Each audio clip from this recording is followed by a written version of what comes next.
señor embajador de la República Bolivariana de Venezuela, almirante en jefe Diego Molero Villavía, señora embajadora de la República de Nicaragua, Marcela Pérez Silva, señores representantes de las embajadas de Cuba, de Rusia, de Ecuador, amigas y amigos todos, nos congratulamos de verdad con la realización de este acto en el local de nuestra organización política. Nosotros guardamos un enorme aprecio, una gran valoración por Venezuela, su revolución y por el liderazgo continental que ejerció el presidente Chávez. Se puede ser presidente de una república, y los tenemos por cientos, pero pocos son estadistas, y Chávez fue estadista. Es la diferencia entre un conductor, una personalidad que tiene una visión de largo plazo, que puede, enraizado en lo más profundo de la historia de su pueblo, señalarle un rumbo y movilizarlo para la construcción de ese objetivo. Chávez fue eso.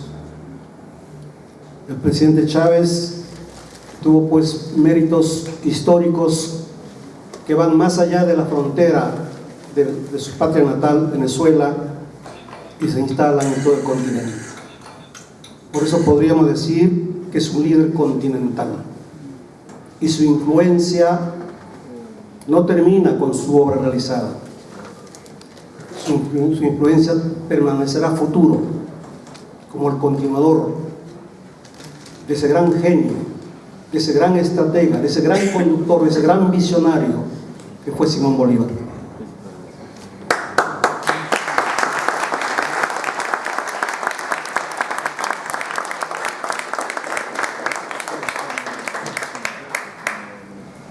El presidente Chávez fue un hombre de su tiempo.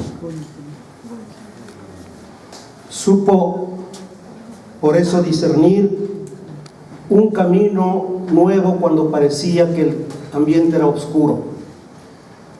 Parecía que América Latina se hundía bajo el peso de la hegemonía neoliberal, sin posibilidad de encontrar una fuerza de contención y de enfrentamiento. Ahí, en la isla heroica, Fidel señalaba un camino, pero Cuba no tenía la fuerza suficiente. El presidente Chávez continúa ese camino de ese gigante que es Fidel, y en un momento de oscuridad para América Latina, cuando parecía que el proyecto neoliberal se instalaba por mucho tiempo, cuando muchos proclamaban el fin de la historia, cuando muchos anunciaban que las ideas de cambio social, las ideas del socialismo estaban terminadas, aparece su figura y proyecta una luz en el continente. Lo que hoy tiene América Latina, en gran parte se lo debemos al presidente Chávez.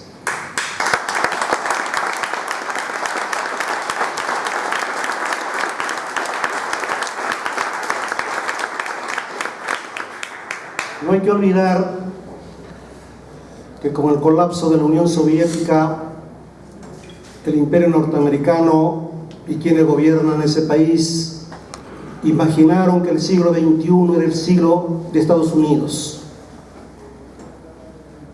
que su hegemonía iba a ser total a lo largo de ese siglo y que todos los países del mundo tendríamos que marchar detrás suyo. De entonces han transcurrido apenas 25 años y el panorama del mundo es distinto al que imaginaron. En esa circunstancia histórica de soberbia del imperio, de convencimiento de que para ellos todo era posible, de que nadie podía osar levantarse, surge la figura del presidente Chávez y sí osa levantarse.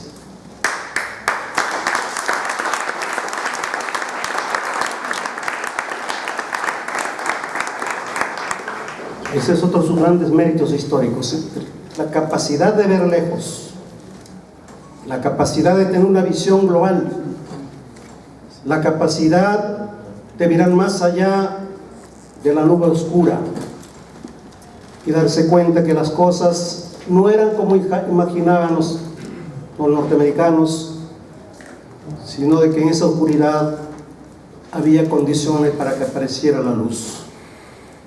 Y por eso fue un visionario, y una característica de un estadista es ser visionario. Fue la lucha de David contra Goliat. Recuerden esa reunión de las Naciones Unidas, cuando refiriéndose a Bush dijo que era el diablo, se burló de él, cosa imposible de pensar en otras condiciones. Eso requería muchísimo coraje, requería muchísima determinación, porque el imperio, siempre, todo imperio, no ha permitido ni permite que alguien ose decirle la verdad.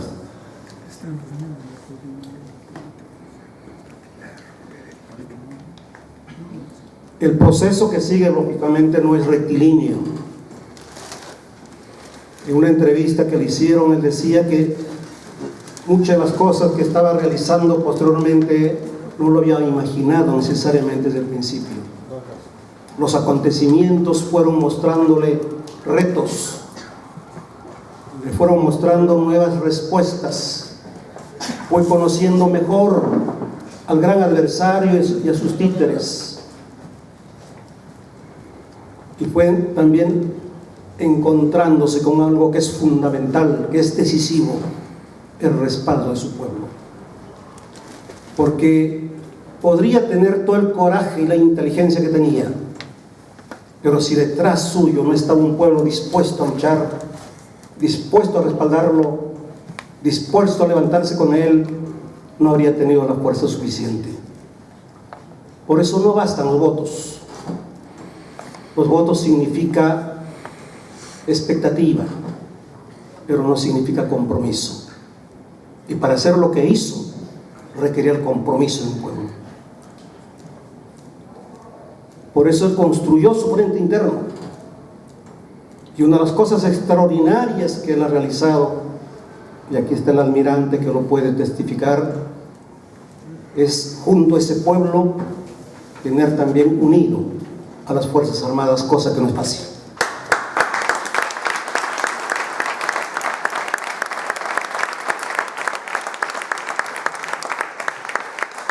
Esa alianza del pueblo de Venezuela con su Fuerza Armada, con una Fuerza Armada que ha declarado abiertamente su compromiso con la revolución, es algo extraordinario. Y es el punto de apoyo para que ese proceso pueda continuar.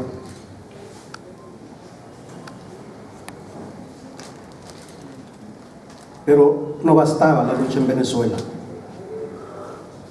porque los problemas nuestros no son exclusivamente problemas de cada país por separado.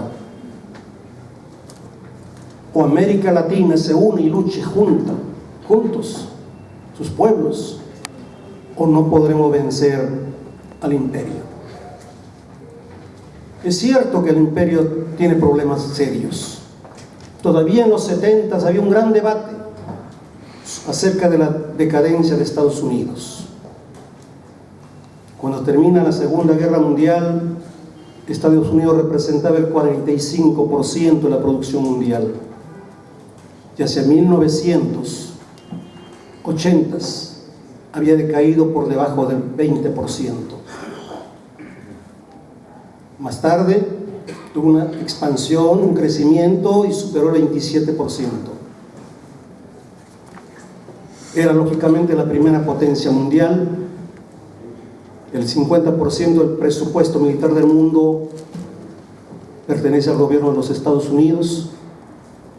Sigue siendo la primera potencia tecnológica, sigue siendo la potencia financiera, pero hay muchos campos donde empieza a decaer. La nueva estrategia de Obama ya no es la misma de Bush. Bush decía: hay que intervenir, Estados Unidos se asigna el derecho de hacerlo donde quiera, que hay un sospechoso de terrorismo, hay que poner orden en el mundo. Y Bush ha demostrado al mundo que ya no puede poner orden. Devastó Irak y ya no puede controlar Irak. Intervino en Siria, ¿y qué ha hecho de Siria? Junto con Francia intervinieron en Libia y no pueden controlar Libia. Estados Unidos ya no están en capacidad de garantía de seguridad con sus intervenciones y de seguridad a sus aliados. Ahora, con la OTAN y Europa, quieren someter a Rusia. Y no lo pueden hacer, no lo van a hacer, porque Rusia no es un país pequeño, es un país con una larga historia, es el país que derrotó al fascismo en la Segunda Guerra Mundial, es el país que desde el punto de vista militar tiene casi sus fuerzas equiparadas a la norteamericana, es un país que pronto avanzará y será un factor importante para enfrentar la hegemonía norteamericana. Ya lo está haciendo. Europa quiere, y Estados Unidos detrás, cercar a Rusia, someter y chantajear a Rusia, y ahí también se romperá los dientes. Por eso, en esta una expresión de su visión, de su mirada larga, de su visión totalizadora, es la apuesta por la integración latinoamericana. Y si hablamos del ALBA, si hablamos de UNASUR, si hablamos de CELAC, estas experiencias no habrían sido posibles sin el genio y la fuerza y la determinación del presidente Chávez. Es la gran herencia que nos deja América Latina, la demostración de que sí nos unimos, como se dijo acá, sí podemos ser respetados, sí se nos puede escuchar, y en el mundo que se avecina, sí podemos tener un lugar importante.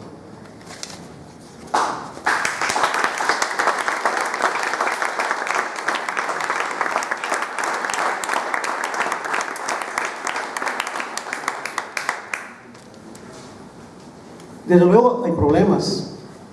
Su economía se basa en el petróleo y el petróleo ha tenido un bajón muy fuerte.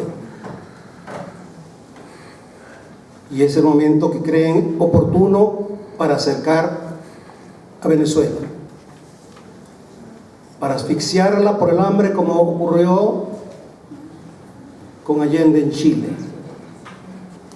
Es lo que ellos llaman la estrategia blanda, porque la intervención militar no sería factible, porque así como los países de Oriente se han rebelado, Venezuela está preparada para resistir, y el costo que pagaría Estados Unidos sería muy grande. Entonces es la presión económica, la presión mediática, la distorsión, el chantaje, el erosionamiento del interior, la división, un conjunto de mecanismos por los cuales lo que están buscando es aislar a Venezuela y crear las condiciones para que ese proceso revolucionario fracase. Pero hay que entender, eso es el imperio. ¿Qué imperio ha tolerado que los pueblos sometidos o los pueblos que quiere someter sean independientes? ¿Qué imperio ha renunciado a hacer eso, a ser imperio. Ninguno. Y van a defender sus intereses siempre. Cosa distinta es que lo puedan. Y el mundo de hoy no es el mundo del año 90 del siglo pasado.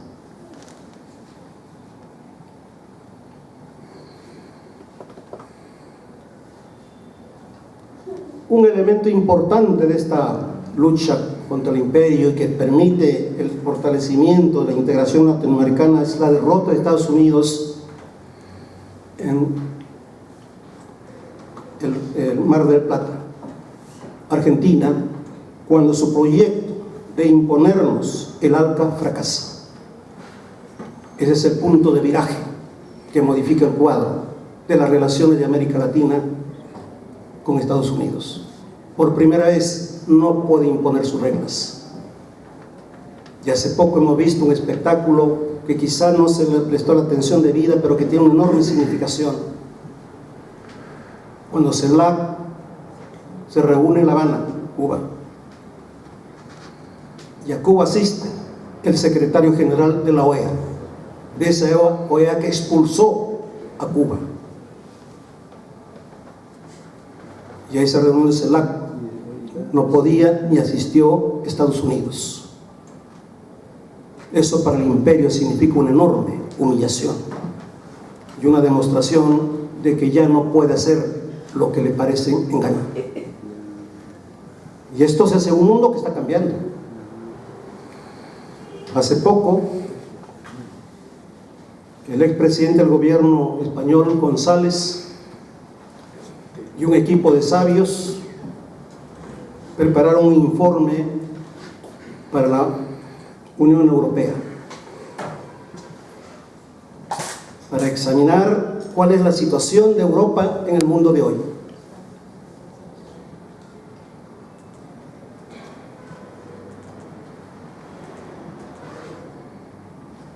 ¿Y cuál es una de las conclusiones?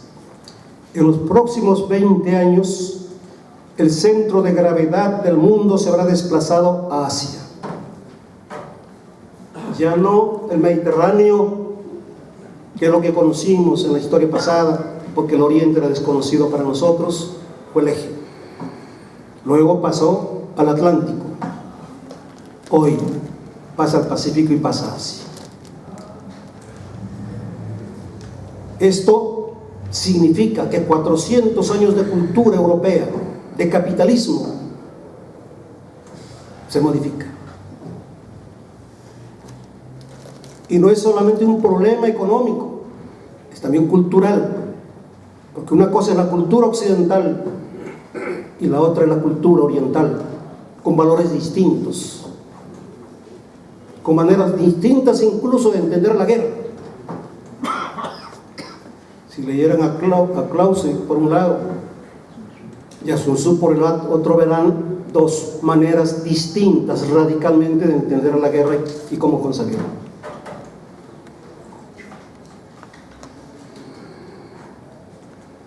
También los servicios de inteligencia norteamericanos han hecho una prospección a futuro qué pasará con Estados Unidos. Su conclusión, que Estados Unidos seguirá siendo la primera potencia, pero no la misma, porque el mundo avanza a la multipolaridad. Y admiten de que las tendencias, la concepción de la política y de la economía, esta que tiene como sustento Estados Unidos, va a cambiar, porque el rol del Estado se fortalece cada vez más, y esa es la tendencia al futuro. Esto es lo que tenemos que ver. Yo entiendo que estas cosas lo entendía el presidente Chávez, y por eso es que se manejó de la manera que se manejó, con la audacia que lo caracterizaba, abriendo los caminos y señalándonos rumbos nuevos. Y por eso también, en una etapa de oscuridad, cuando hasta la palabra socialismo estaba dejada de lado, no se apostaba por ella, tuvo el coraje de decir: Venezuela va al socialismo. Un socialismo que correspondiera a las condiciones de Venezuela, desde luego. Un socialismo que tenía que abrirse camino haciendo su propia experiencia, porque hoy día no hay modelos que imitar. Lo que hay que hacer es construir, imaginar, abrir caminos nuevos. Y eso es lo que intentó, eso es lo que trabajó, y esa también es la herencia que nos deja. El socialismo es posible, el socialismo es indispensable si queremos salvar a la humanidad.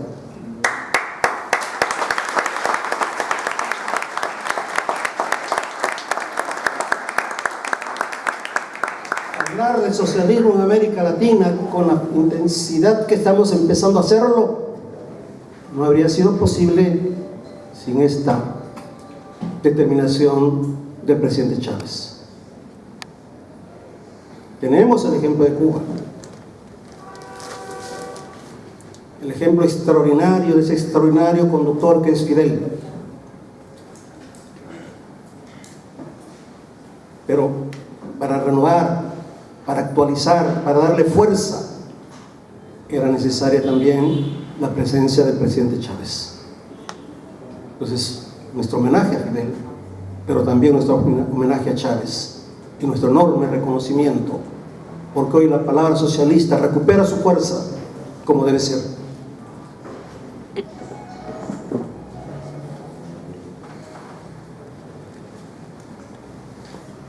En el mundo empiezan a abrirse dos visiones distintas. Se habló de BRICS, se habló de China, de la India, de Rusia, Brasil mismo, que está en este proyecto del BRIC. Pero el país que hoy día se convierte en el eje de la atención de Estados Unidos y busca acercarlo es China. Y la concepción que tienen los chinos es diametralmente de la concepción occidental. No es solamente un problema económico, repito. Son dos culturas, son dos visiones. No solo porque China afirma su socialismo con peculiaridades chinas, sino porque su mirada es distinta. Mientras el imperio impone, en Oriente dicen cooperación. Mientras el imperio prepara la guerra, busca una nueva suerte de guerra fría, Oriente dice paz, igualdad, beneficio mutuo. O nos salvamos todos o nos hundimos todos. Y en las condiciones de hoy, donde el tema ambiental y sobre todo el problema climático es decisivo, ya se dijo también, aquí no se está jugando siquiera si habrá más pobres o menos pobres, se está jugando nuestra propia sobrevivencia como seres humanos. Queremos repensar no solamente cómo debe organizarse la sociedad, sino cómo tenemos que vivir. Porque el modo de vida que nos impone el capitalismo basado en el mercado, absolutizado, en el individualismo extremo, en el afán de riqueza como motor del desarrollo, entre comillas, lo que está llevando que es el 1% de la población del mundo se apropie hoy del 45% de la riqueza mundial. Lo que nos están llevando es al colapso de la humanidad.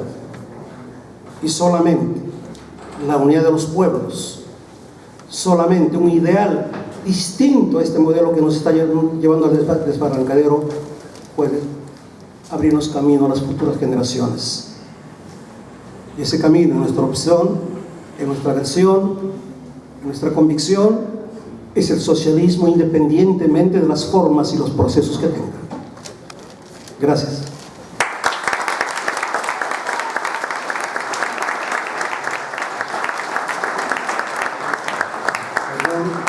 Me estaba olvidando. Venezuela está en una situación de una ofensiva muy brutal del imperio. Un ataque en todos los terrenos. Debemos, por lo tanto, una solidaridad con Venezuela y una necesidad de esclarecer al pueblo peruano. Porque si usted lee en la prensa la inmensa cantidad de mentiras que se difunden para generar una opinión pública mundial que justifique la intervención del imperio, y nuestra solidaridad con el presidente Maduro, con Nicolás Maduro, que continúa la obra del presidente Chávez y que estamos seguros, a la cabeza del pueblo de Venezuela, a la cabeza de la revolución bolivariana, garantizará que esa revolución continúe, que el pueblo de Venezuela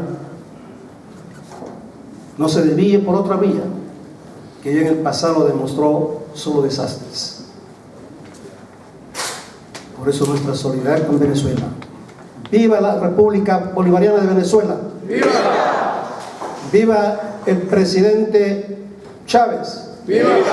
¡Viva el presidente Nicolás Maduro! ¡Viva! ¡Viva la solidaridad internacional! ¡Viva! Gracias. Agradecemos las palabras del presidente del Partido Comunista del Perú, el profesor Alberto Moreno Rojas.